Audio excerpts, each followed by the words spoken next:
Teman-teman sekalian, sebelum saya sampaikan hasil rapat hari ini, Komisi 3 menyampaikan turut belasungkawa yang sedalam-dalamnya atas kepergian almarhumah Winda Lorenza Gowasa di Medan.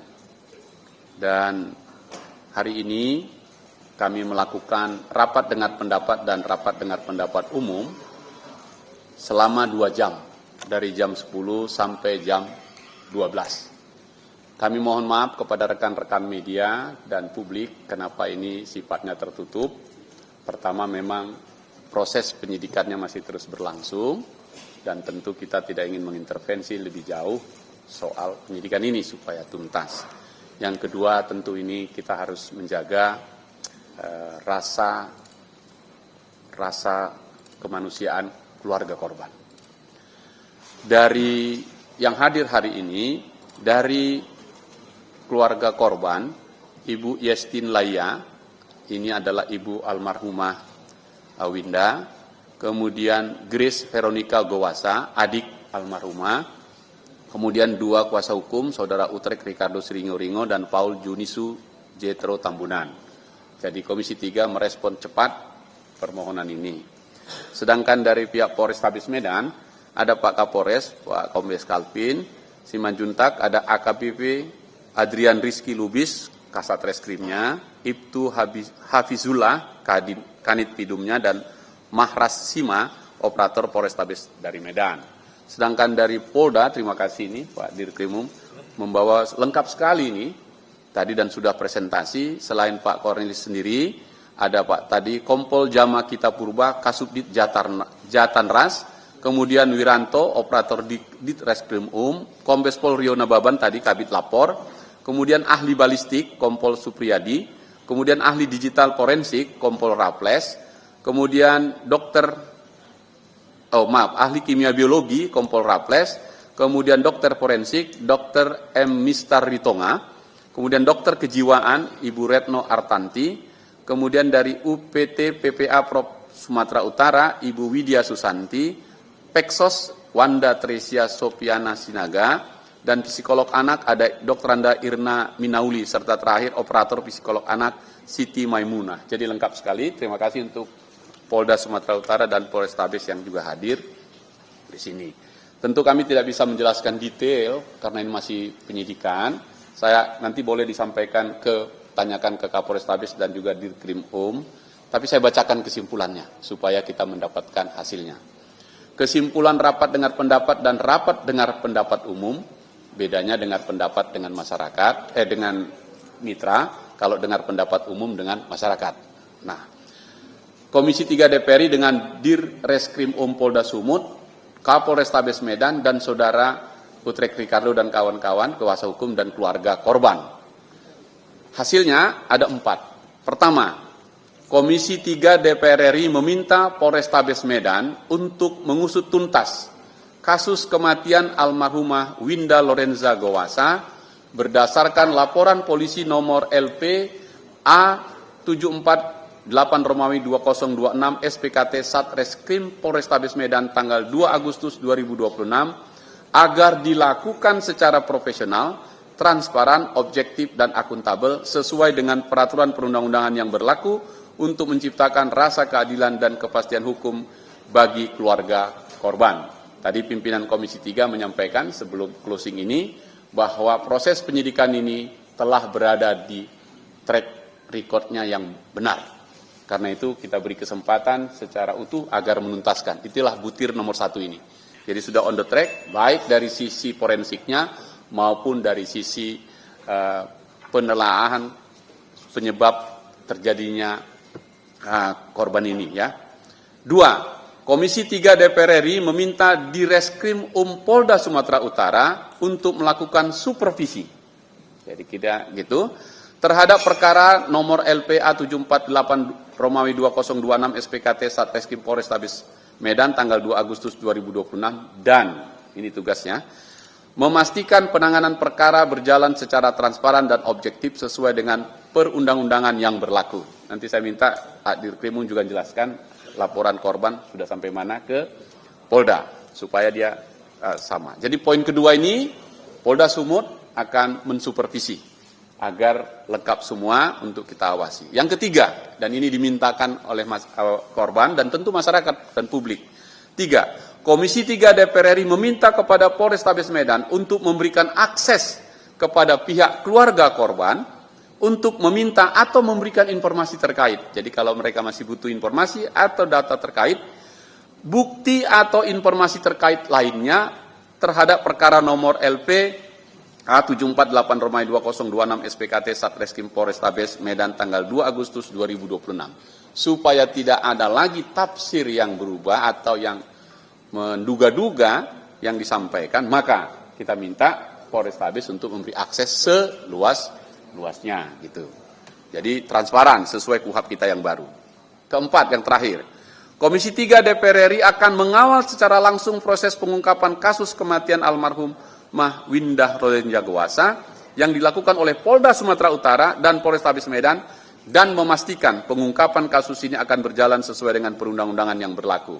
Kami akan mengawal ini, yang terutama ditugaskan dari Dapil sana, untuk sampai nanti limpah ke kejaksaan sampai ke persidangan sehingga memenuhi rasa keadilan masyarakat sesuai dengan KUHP kita yang baru. Inilah yang bisa saya sampaikan. Bapak Ibu sekalian, teman-teman media, kesimpulan rapat 2 jam dengan narasumber yang kita undang hari ini 4 butir tadi. Saya kira itu saja dari Komisi 3 yang bisa memberi penjelasan karena sifatnya tertutup. Maka yang kami sampaikan 4 butir ini. Namun demikian sebelum teman-teman bertanya, kalau Pak Dirkrim mau menambahkan atau Pak Kapolsek menambahkan, silakan.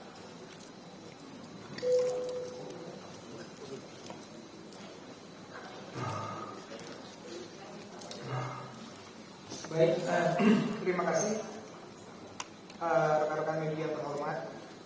Kembali kami jajaran kepolisian, khususnya Polrestabes Medan dan Polda Sumatera Utara, menyampaikan turut berbelasungkawa yang mendalam untuk keluarga korban, turut berduka cita yang mendalam untuk keluarga korban.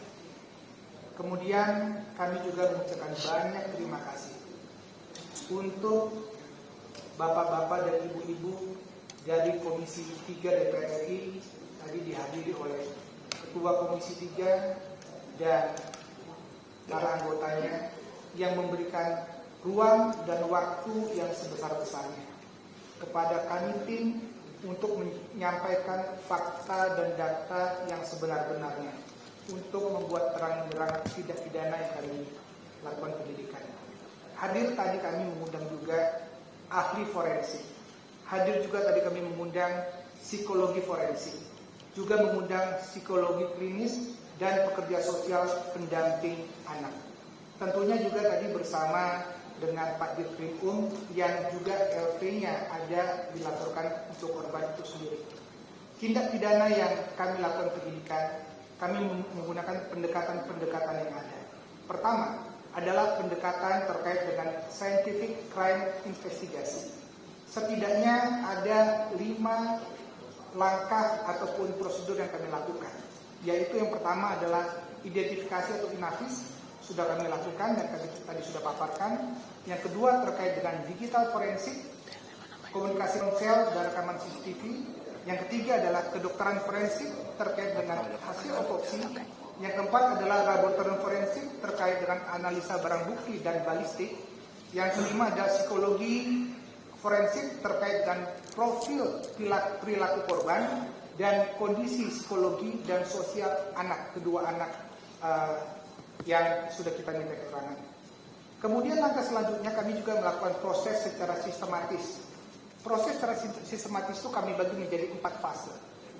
Fase pertama adalah mengumpulkan fakta dan data terkait dengan awal pernikahan korban dengan saksi IH sampai dengan mereka bercerai. Kemudian yang kedua adalah mengumpulkan fakta dan data terkait korban selama bercerai berada di Jakarta. Yang ketiga adalah fakta dan data terkait dengan pada saat korban berangkat dari Jakarta dan tinggal selama di Medan. Dan yang keempat adalah fakta dan data terkait dengan terjadinya penembakan di TKP yang dilakukan prarekonstruksi detik-detiknya. Namun demikian, kami juga melakukan langkah-langkah kepolisian. Yang pertama adalah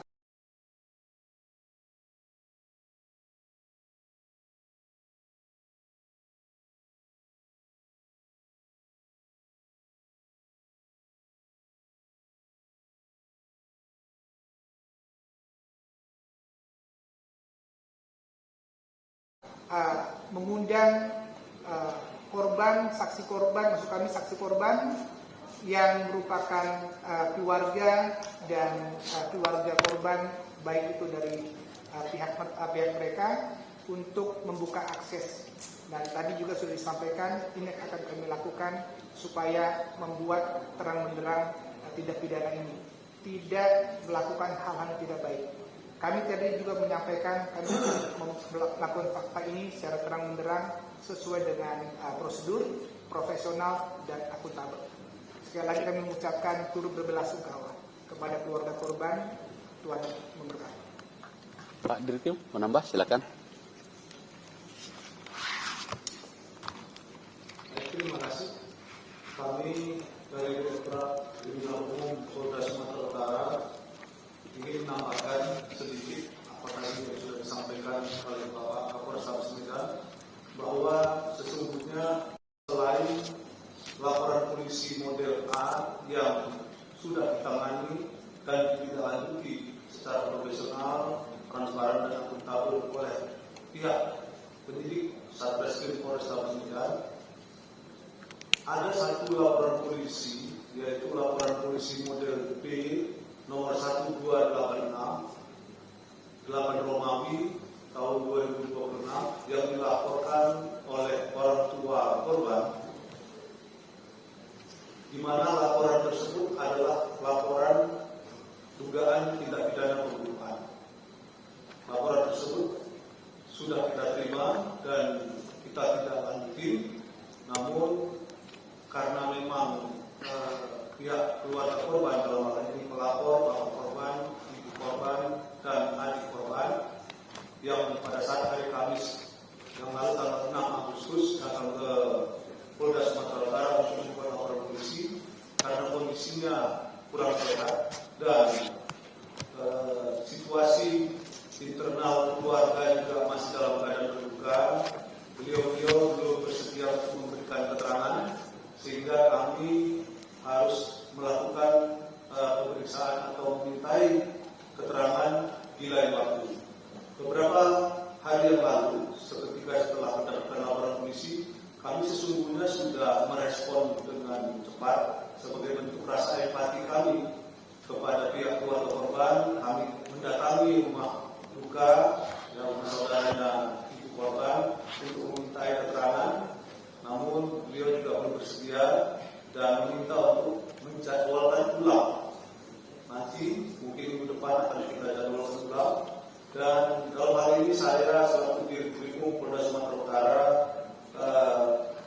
mendukung penuh terhadap proses penyidikan yang sudah dilakukan oleh Bapak Kapolres dan jajarannya, dan terkait dengan LP 1286 model B ini yang dilakukan oleh Bapak korban, kami membuka akses seluas-luasnya kepada keluarga korban untuk menyampaikan kepada kami apa kira-kira yang menjadi kegagalan, karena sesuai dengan laporan polisi tersebut, beliau Bapak korban sudah menyampaikan 9 dokumen foto gambar yang merupakan kecurigaan beliau atas meninggalnya atau tewasnya korban meninggal dunia.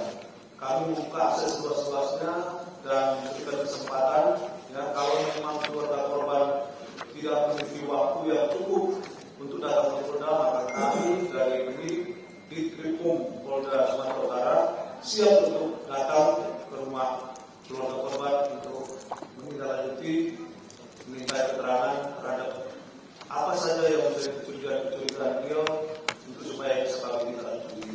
Mungkin itu yang bisa kami tambahkan. Oke. Terima kasih.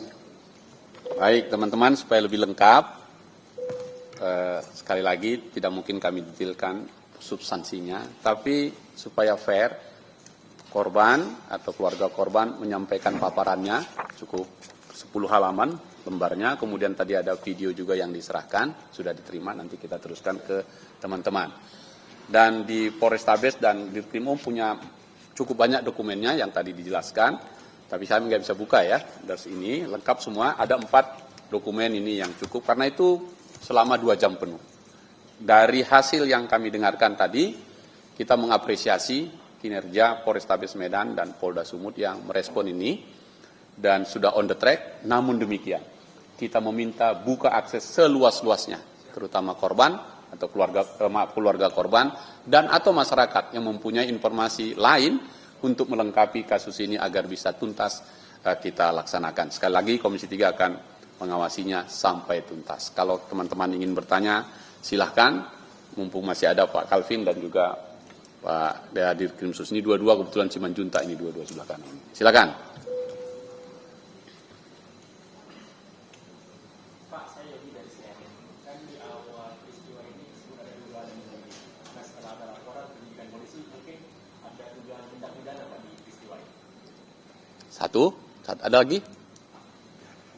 Ya. Kenapa rapat itu diadakan tertutup, Pak? Bagaimana publik bisa mengetahui sementara pistol yang ditembakkan itu adalah punya negara, Pak. Peluru punya negara, punya rakyat yang dibayar oleh pajak rakyat. Itu kan pertanggungjawaban dari DPR yang betul-betul terbuka dengan masyarakat. Terima kasih. Terima kasih. Dua dulu ya. Yang kedua ini saya jawab nanti, yang ini yang jawab nanti. Mohon dijelaskan juga soal Senpi tadi itu. Kita memutuskan tadi untuk tertutup karena memang masih proses penyidikan dan sangat sensitif, menghormati perasaan keluarga korban. Sampai nanti pada waktunya kita bukakan. Soal Senpi nanti biar dijawab juga oleh Dirkrimum. Silakan. Tadi ada 2 pertanyaan, satu tadi. Ya. Baik, terima kasih Mas Yogi.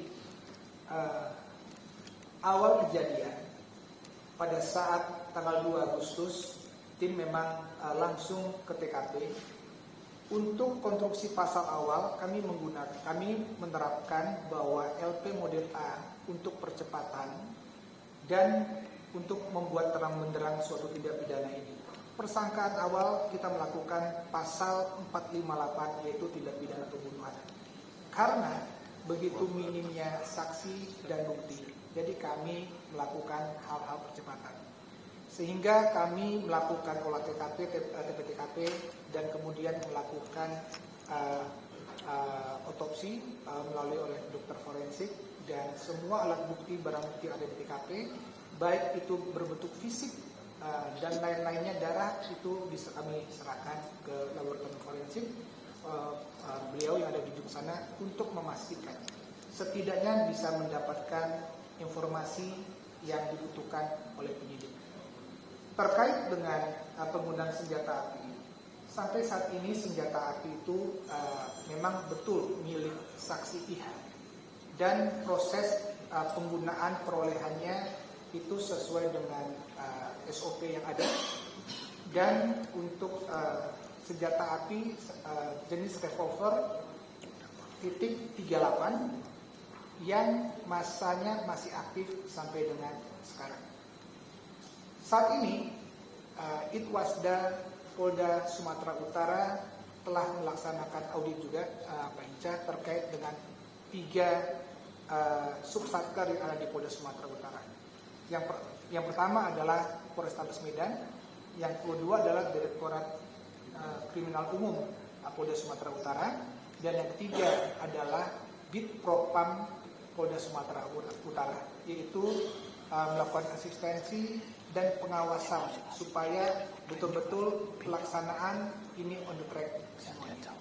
Demikian yang bisa saya sampaikan. Mau nambah? Silakan. Baik, mungkin kami tambahkan terkait dengan proses penanganan terhadap saksi Iman Reba, bahwa dengan senjata api yang dimiliki tadi sudah dijelaskan oleh Pak Kapolres bahwa prosedur memang sudah dilalui, namun dengan ketidakcakapan yang bersangkutan mengamankan senjata api, maka itu telah diproses oleh tim Propam Polda Sumatera Utara dan yang bersangkutan sudah ditempatkan khusus di tempat khusus ya oleh tim Propam Polda Sumatera Utara, dan ini seperti tadi yang disampaikan oleh Bapak Kapolres Tabes bahwa menjadi bagian dari audit ya oleh tim Itwasda Polda Sumatera Utara, dan termasuk juga kami yang melaksanakan proses penyelidikan terhadap LP tadi yang saya akan jelaskan bahwa LP model B yang dilaporkan oleh Bapak korban ini juga menjadi bagian audit dari tim Itwasda. Kemudian juga ya di Polres Tabes. Jadi ketiga penanganan ini betul-betul diawasi, diaudit oleh tim dari Itwasda Polda Sumatera Utara.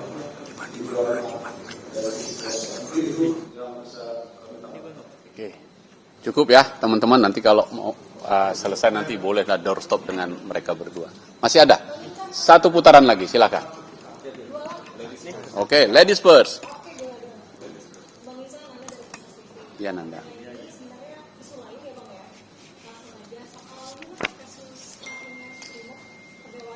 Ini dulu lah, biar fokus kita. Nanti kita lari-lari ke sana sini.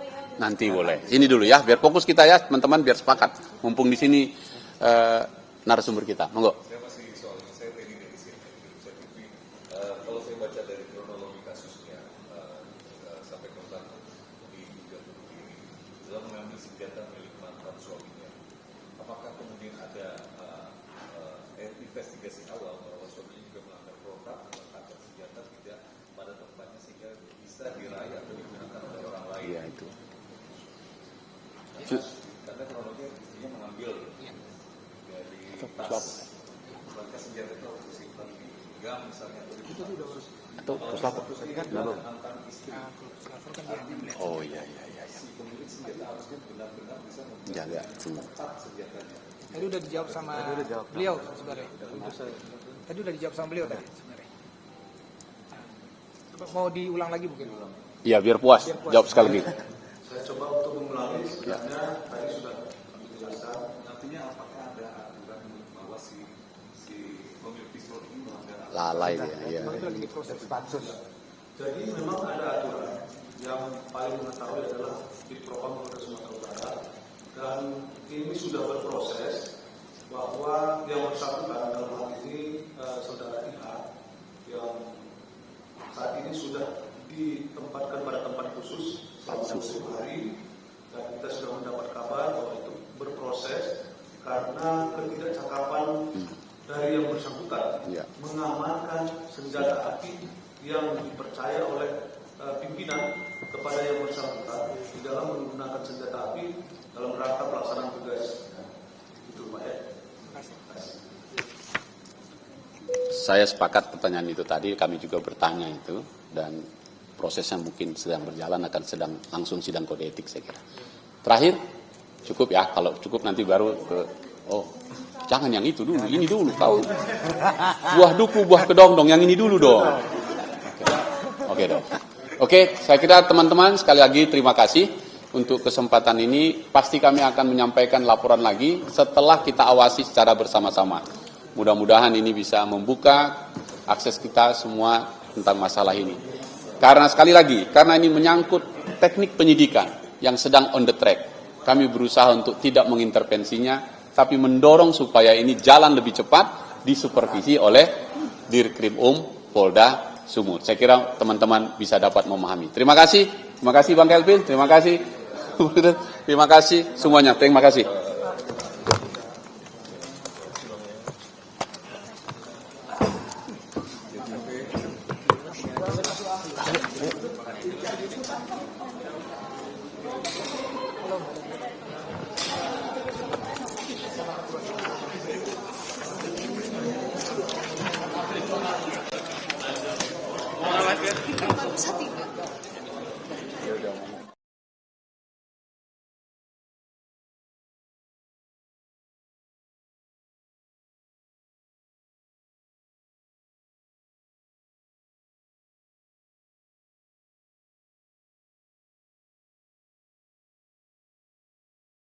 Pindah isu ya.